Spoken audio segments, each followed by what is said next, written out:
poisoning our pond. Get to your feet. I'm not poisoning anything. You're not, huh? Get around. Get around there. Now, if you're not poisoning the pond, let's see you tip up that jug and take a swig. Well, I can't do that.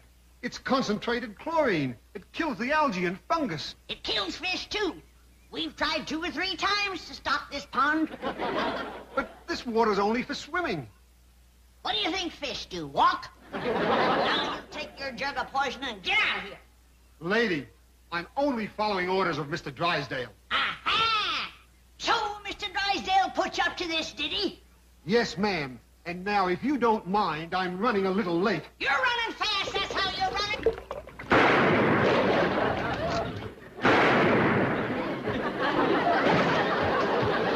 Sound like Granny must have treed something. All right, Jethro. Read me that letter from Mr. Drysdale's bank. I don't think you're going to want to hear it, Uncle Jed. It's terrible news. Like what?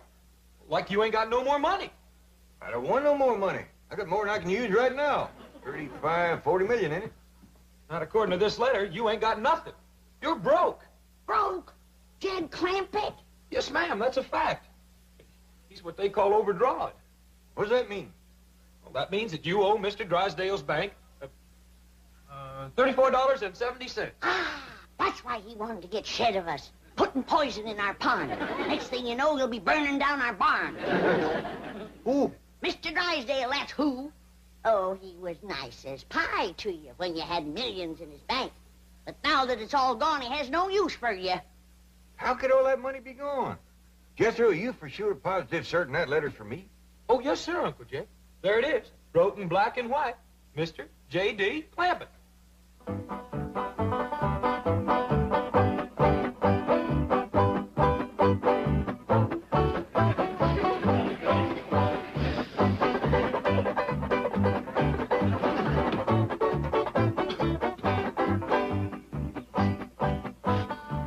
Why don't you go out and get yourself an honest job? Opal, an actor must keep himself available in case the studio calls. You've been available now for over 10 years and they ain't called you.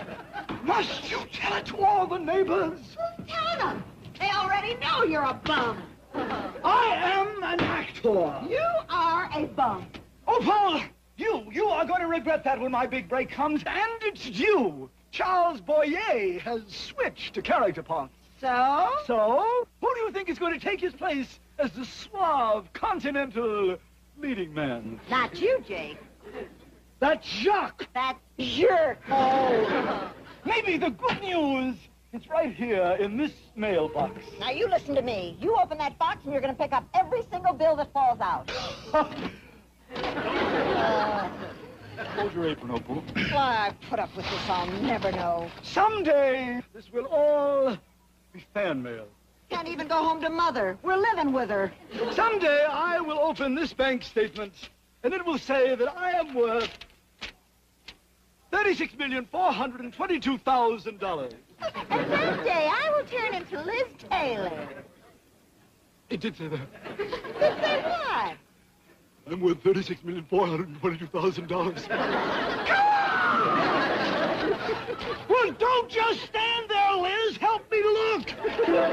I'll tell you where your money went, Jed Clampett. Why you're flat busted broke. You're living too high on the hog. Hello? Could I speak to Mr. Drysdale, please? Oh, thank you very kindly.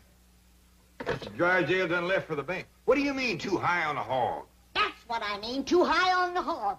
Back home you used to holler 2 miles to your neighbor. Out here you can't even holler next door. You have to use an expensive telephone. Granny, I don't hardly think I spent $35 million on the telephone. Milkman, come. Want some? That's what I mean. Buying milk off on a truck instead of having our cow and squeezing our own. There you go, using your finger instead of your lungs. Well, now, Granny, the bank's about a 4 to 5 mile holler. Uncle Jed, I'll drive you down to the bank in the truck. That's the most sinful waste of all. Buying expensive gasoline for that fancy truck instead of walking a paltry 8 or 10 miles. I don't mind walking. Just got my shoes fixed. And you wonder where your money went. Granny's cheaper than buying him a new pair. Young'uns don't need shoes out here in Beverly Hills. That's one thing this place has got. Barefoot weather the whole year round. Morning, Pa. Can I ask you something? Sure, Ellie. There you are. There's the whole thing in a nutshell. Take a good look, everybody. Well, what's the matter, Granny? I was just fixing to give Wendell his breakfast. That's just it. Back home, we used to live off of possums. Out here, possums are living off of us. Fetch me my big lard barrel, Jethro. Lord barrel. Granny, you ain't fixing to fry Wendell, are you? No, child. I'm fixing to pack up our things and all our belongings and go on back home and stop this mad, crazy spending spree before we all end up in the poorhouse. Or maybe get poisoned from the poison pond. Poison pond? Oh, Granny, me and Wendell was just going swimming. Well, save your swimming for the creek back home. Ah, simmer down, Granny. I don't believe Mr. Drysdale poisoned our pond no more than I believe we spent all our money. Here you are, Granny. Hold it, Jethro. Put that down. Well, if it ain't spent, where is it? That's what I'm calling up to find out. Well, good morning to you, Commerce Bank of Beverly Hills. This here is Jed Clampett. Could I speak to Mr. Drysdale, please? Thank you, ma'am. Everything must be fine. It's real friendly. Mr. Drysdale's office? No, I'm sorry. He's on his way to the airport for an out-of-town trip. Mr. Drysdale's leaving town? That's where your money went, leaving town with him. Now, hold on. Could I please talk to Miss Hathaway? Well, I'm afraid she's with Mr. Drysdale. Is both gone? It took them both to tote your money. Start packing, young'un.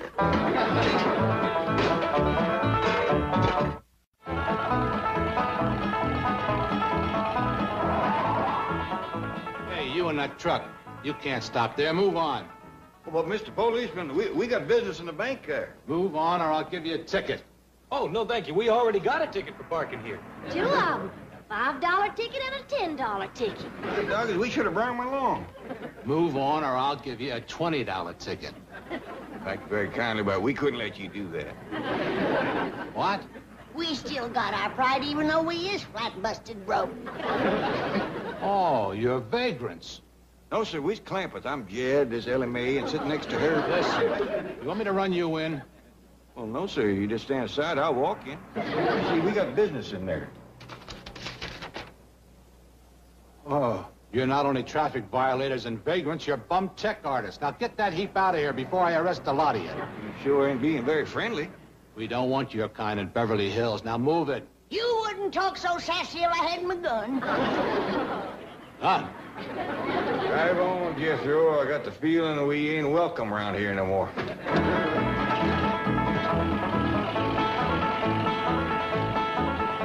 Jake, there's a cop. Maybe you shouldn't try to cash the check. Baby, it's the bank's mistake, not mine. Besides, is a man with $36 million going to miss a few thousand? Yeah, but it still seems dishonest. It isn't your money. Baby, to get a break in Hollywood, you've got to put up a big front. This is my chance.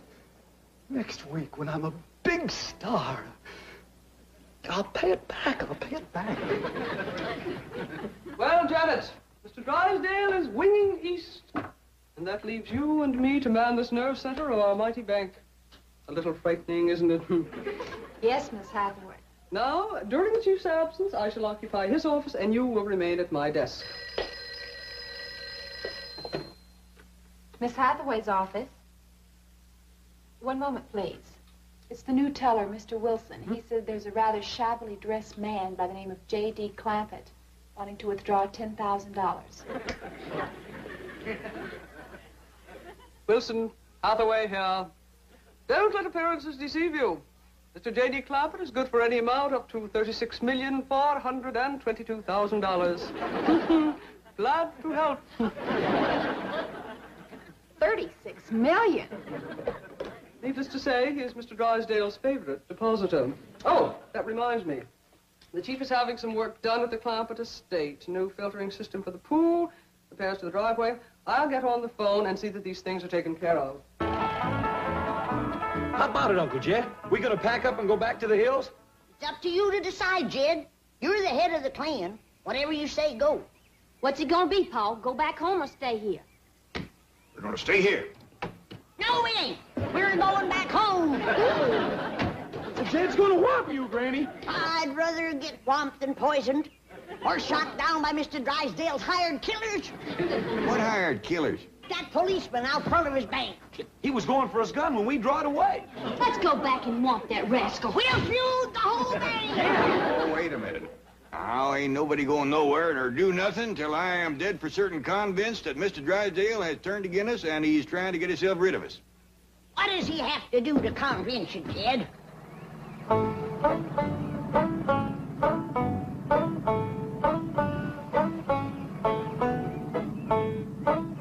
Who's that? I don't know, but I smell hot tar. Me too. Well, Jed, does tar and feathers convince you? Now, just calm down, everybody. Hey, mister, what you got in that little tank there? Hot tar.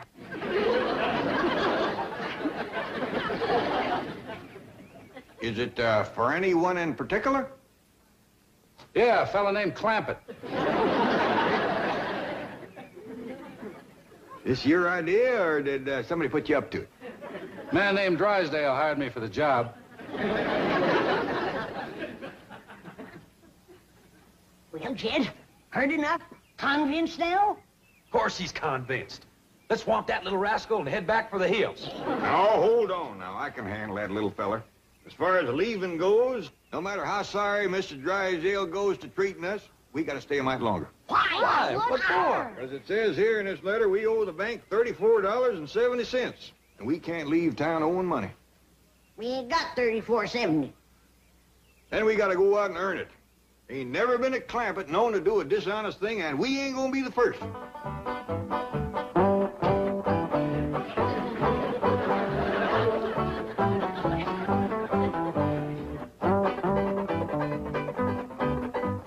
Don't you and your mother wait dinner for me, doll. I'll grab a bite at the studio commissary. What studio? Well, how can I tell until after I've weighed all the offers? Oh, and start packing, doll. I can't wait to get away from that old, broken-down heap. Now, that's no way to talk about Mother's house. Who's talking about her house? Jake Clampett. Jacques, dear, Jacques. Oh, and doll, here. Get yourself some decent clothes. But, Jake! Don't worry.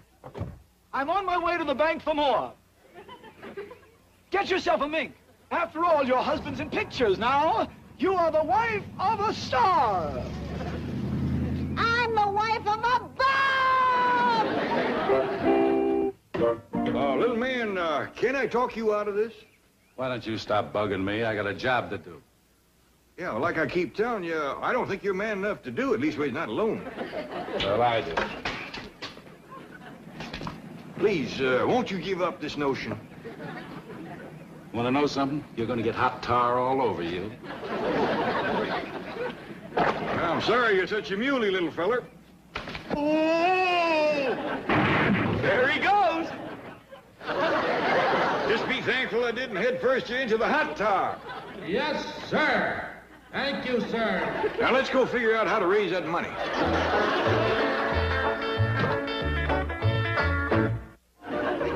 How you coming, Jethro? Putting everything all together, and we got 80 cents. We owe $34.70. How much does that leave for us to have to earn? Well, let's see. 34.70. Naught, take away naught, leaves naught. 7, take away 8, leaves -1. 4, take away naught, carry over -1, and bring down the 3. Doggy, you sure can cipher. That's one thing we got out of Beverly Hills, a fine education for you. Where's my gun? Fetch my gun. Get me my gun. What's the matter now, Granny? I just caught another varmint out by the cement pond. Says he's gonna shut off my water. What for? Drysdale's orders. Says he's putting in a new system. I reckon that means he wants to get rid of us. Can't believe a man would be mean enough to thirst us out of here. I say it's feuding time. We've been provoked beyond human endurance. Oh, howdy, Miss Hathaway. Give me that phone. I'll take it. Jed Clampett speaking. But, Mr. Clampett, how can you be at home? You were just downstairs drawing out another $10,000. What? Stay there. I'll call you right back. Well, Jake, you made it, just like you said you would. There you are in front of the movie cameras. Action. Cut. Thank you, Mr. Clampett. Oh, thank you. Just one... This will be on the 5 o'clock news. Thank you so much.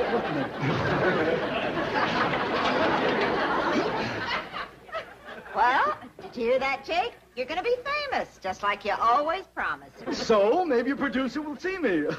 Call the studios and tell them to catch the 5 o'clock news. Of course, mere words can never express our deep humiliation over this unforgivable error. But your bank account has already been reimbursed, and Mr. Jake Clampett is safely in jail. In jail? Clampett? Well, yes. I don't hardly think we can hold still for that. But he took your money. Oh, any kin of mine is welcome to whatever I got. But you don't know that he is your kin. We don't know that he ain't neither. I reckon we'd like him fetched out of there just as quick as can be. All right, if you insist.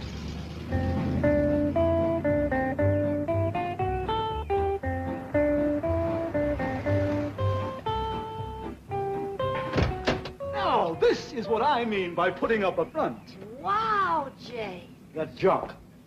I warn you not to try and take advantage of this situation. I am certain there is not the remotest possibility that you could be even distantly related to these wonderful people. And I am rushing back to the bank now to check you out thoroughly.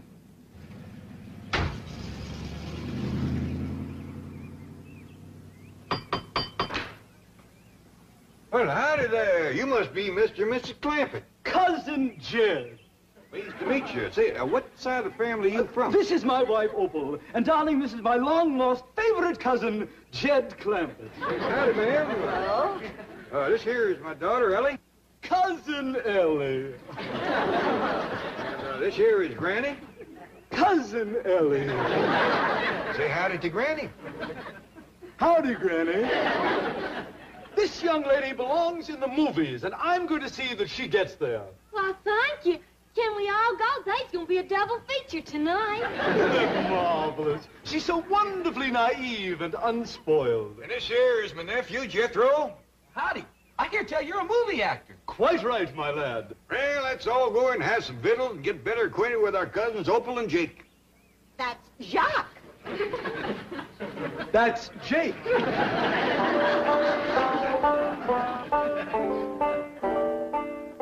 Wow, Jake, look at this room. Yeah, well, I reckon you being married to a movie actor, it ain't quite what you used to. You can say that again. Well, we got bigger rooms down the hall. Oh, no. This is fine. Oh, by the way, don't let this thing fool you the way it done Granny. She thought it was some kind of a fancy bathtub. And duck your head when you walk under this thing. Of course, you can't hurt it none. It's been walked into so much, it's just hanging there in 100 pieces. Mr. Clampett, that's a crystal chandelier. Yeah, but you don't want to try to light none of them candles. I reached up, stuck my finger in one of them one night to feel for the wick. Knocked me clean across the room. Well, it's electrically wired. Oh, yeah, it's held together real good. Well, that's one thing Jake doesn't have to worry about, being too tall. Yeah, I noticed that. He's about the shortest Clampett I ever did see. You can say that again. Short of money, short of talent. What'd you say, man?